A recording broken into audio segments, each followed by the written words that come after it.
Great faith doesn't look like you think it does. I don't care what anybody tells you about how long they pray or how much they believe God or how they taught their children how to knit quilts and pray for missionaries at the same time. That's all wonderful, but I promise you that their testimony had a stage of terror. It's been terrorizing you, hasn't it? It's been terrorizing you. Some things you did in the past that you wish you could get back, it's been terrorizing you. Some things you didn't do to prepare and now you're not ready. It's been terrorizing you, hasn't it? It's been chasing you, hasn't it? It's been making you want to give up on you, hasn't it? It's been making you sabotage yourself, hasn't it?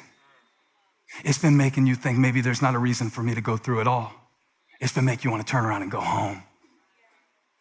It doesn't work in reverse. You can't go back there. And Moses is in a difficult dilemma because now they want to go back to Egypt and they're making crap up. They're making crap up. This didn't happen.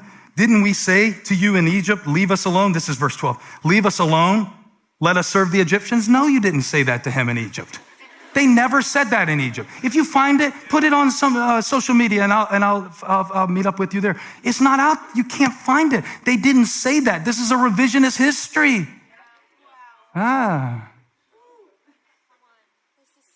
So now I feel really bad for Moses, even more than I feel bad for them. And I feel bad for everybody because I would be saying the same stuff. I would be having the same thoughts. I'd be wanting to go back to. I do it all the time. But Moses has to motivate them to keep moving. In fact, in verse 13, he answered the people, do not be afraid, stand firm, and you will see the deliverance the Lord will bring you today. The Egyptians you see today, you will never see again. The Lord will fight for you. You need only to be still. Now, part of that is true. The Lord will fight for you. But part of it is false. You don't get to be still. In fact, the moment Moses gets his motivational speech out of his mouth, God corrects him. I wonder, did you ever read this about the green light at the Red Sea?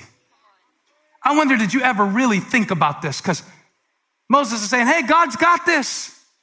He told us to come through the Red Sea. He's going to do it. He's God. He's faithful. He brought us out. He didn't bring us this far. Leave us. Just stand still. Now, watch God in verse 15. Then the Lord said to Moses, why are you crying out to me? Tell the Israelites, honk, honk, move on. That's God honking. That's not Pharaoh chasing. That's God honking. That restless thing inside of you that's letting you know you can't stay in these excuses and just be who you were 10 years ago, that's God honking. Beep, beep. Beep, beep. Everybody say beep, beep. That's God honking. That's a beep, beep. Now, God will give you a courtesy honk before he lays on the horn. And this is a courtesy honk from God.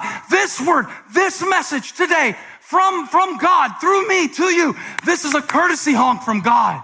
Because if you stay here in this dry spot and feel sorry for yourself or blame others or spend your time in reverse, you're not going to make it out the parking lot.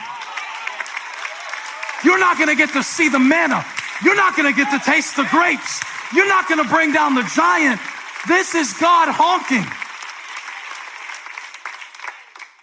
He said, if you stand there and stay in your feelings, I don't know if you noticed, but it said they were terrified.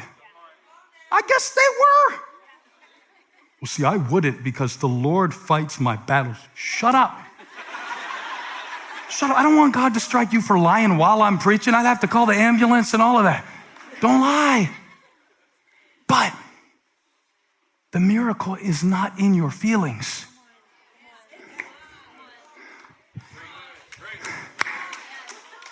The miracle is in your feet. It's not in your feelings, it's in your feet. What you've got to do is move. Move. Move. Beep, beep. It's green. You've got the go ahead from God, even though it doesn't look like it, even though you don't see it, even though this is kind of an off-road season for you, and you've never been this way before, and you've never figured this out before, and you weren't educated for this. You've got a green light. And if you sit at this green light in this intersection long enough, look, God will give you the green light, but he's not going to drive the car. Uh-oh.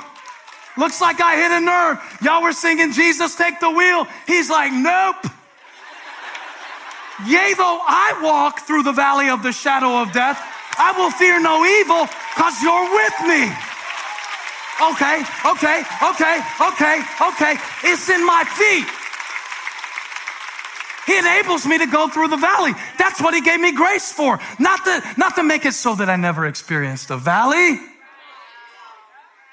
Quit looking to external means of testimony to the goodness of God. You got to get a green light on the inside.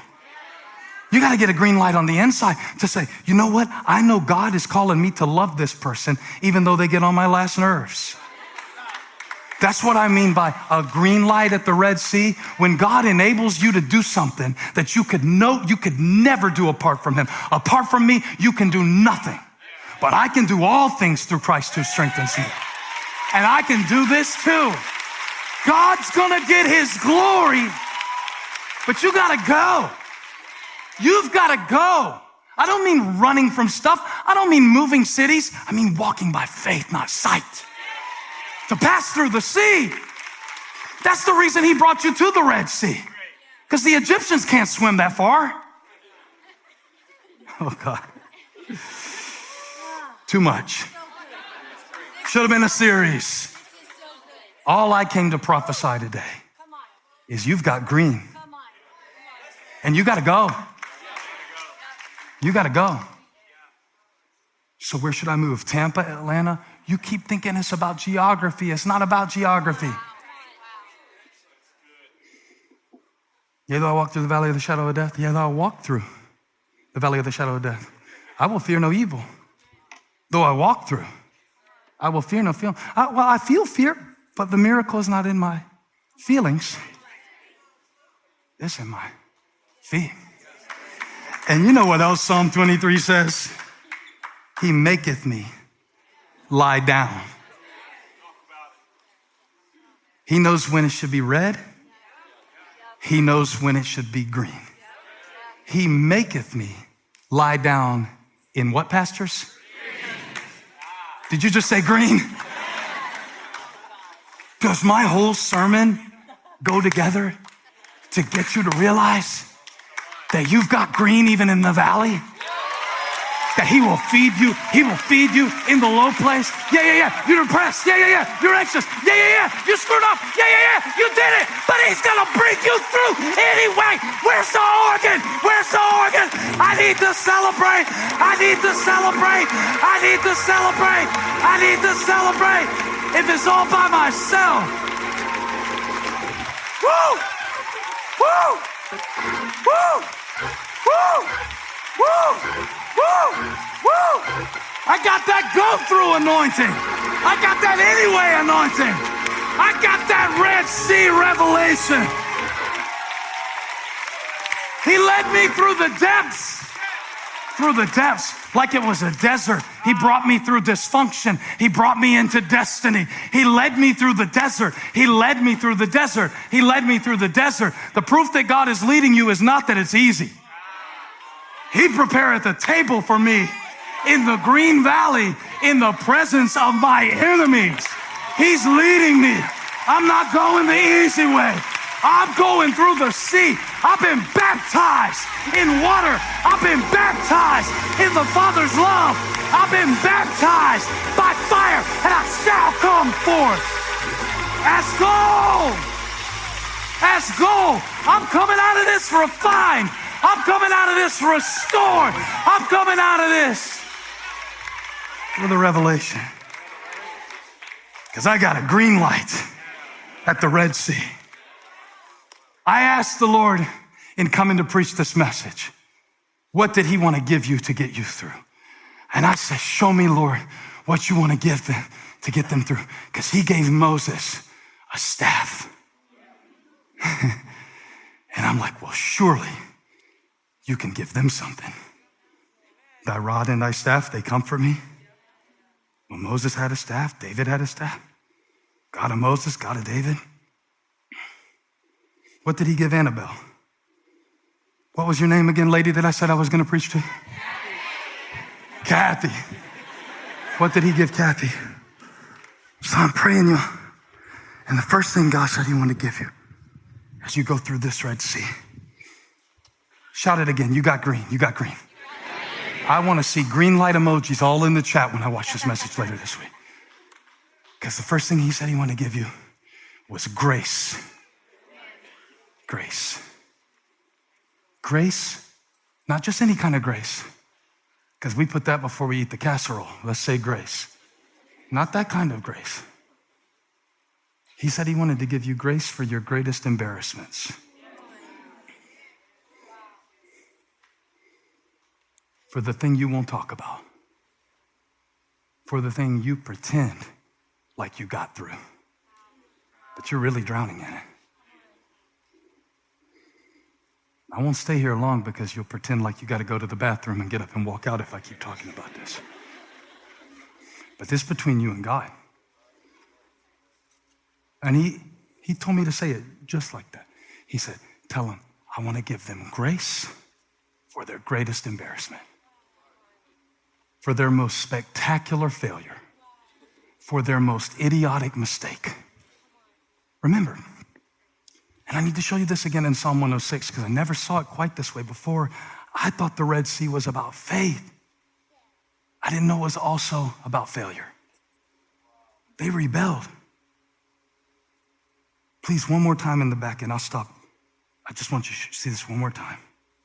Would y'all be happy if I pick this up next week too? Would you be happy if I... Let me know in the chat.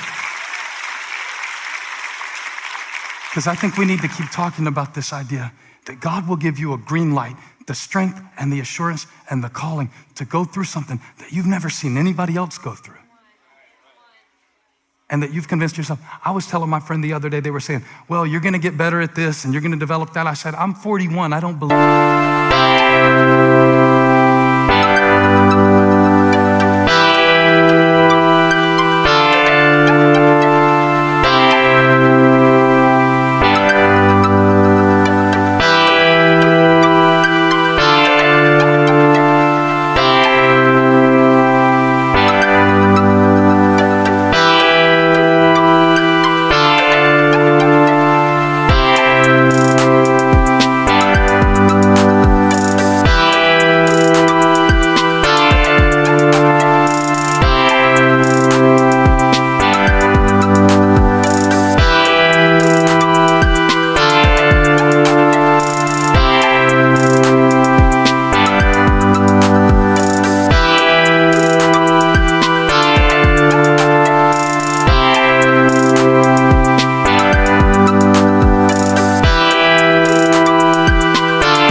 Stop lying.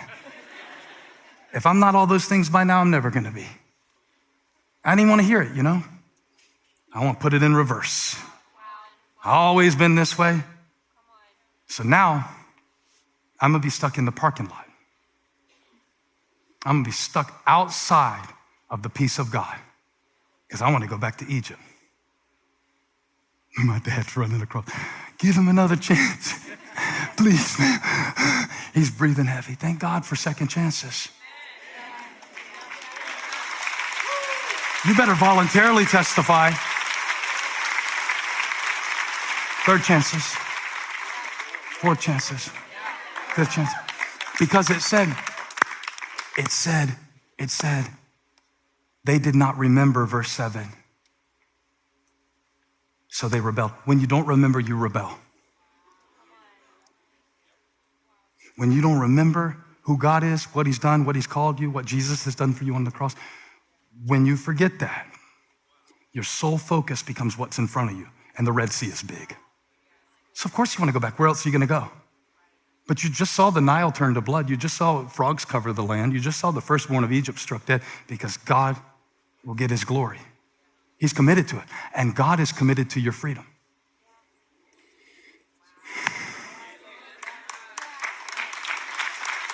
They rebelled by the sea, by the Red Sea. I knew they rebelled in the wilderness. I knew they rebelled at Sinai. I remember they built the golden calf, dancing around it, taking their clothes off and all that.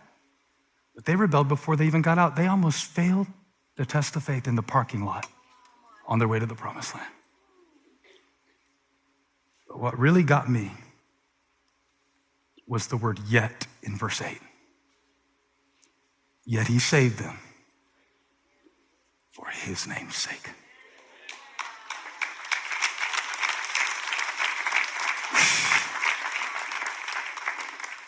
Don't you know he leadeth me in paths of righteousness for his name's sake? Green pastures, still water. They rebelled, yet he saved them for his name's sake, to make his mighty power known. I wonder if God brought you to the Red Sea to give you a green light, to kill off the insecurities,